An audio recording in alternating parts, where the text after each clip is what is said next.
the world of music, opposites seem to attract. Pianist Vijay Iyer and trumpeter Wadada Leo Smith are celebrating the world premiere of their collaborative suite, A Cosmic Rhythm with Each Stroke, at the Modern Art Center of the Metropolitan Museum of Art. Their collaboration is inspired by the late Indian visual artist Nazreen Mohammedi, whose artwork was exhibited several floors below. Take a look. They are an unlikely pair. Iyer's parents are Indian immigrants, and the 44-year-old grew up in upstate New York. Smith is 74 years old and has roots in the Mississippi Delta. Born worlds apart, the two men seem to share some sort of musical telepathy that can be heard on their recently released studio recording and in their live performance.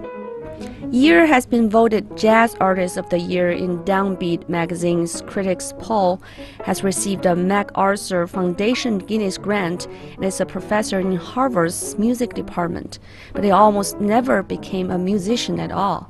Instead of music, Iyer first majored in physics and mathematics at Yale. At the age of 23, he decided to stop pursuing her doctorate in physics to become a professional musician. He later received an interdisciplinary PhD from Berkeley, focusing on music and embodied cognition, or how the human body perceives music.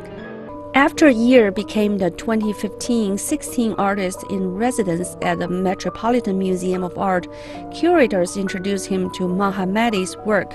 The museum then commissioned Iyer to compose a suite with Smith based on Mohammedi's diaries for the exhibition opening of the Met Brewer, a center for the museum's modern art program in the former home of the Whitney Museum of American Art. The duo recorded the suite in October. The titles of the suite and its 7 movements are taken from phrases in Mohammedi's diaries. Well, we were careful not to make anything too literal, like to treat one of her drawings as a score, for example. That wasn't really of interest to us. It was more that we wanted to create a monument to her, through the music making process. These are two very different media, and when you search for or try to force correspondences between different modes of construction, then it starts to feel a little false. Iyer was particularly struck by the precise, delicate drawings Mohammedi made in her later years as she struggled with a debilitating neurological disease that made it difficult for her to hold her pen. Iyer believes there is a field of energy behind each of her strokes. Song Yaotian, CCTV.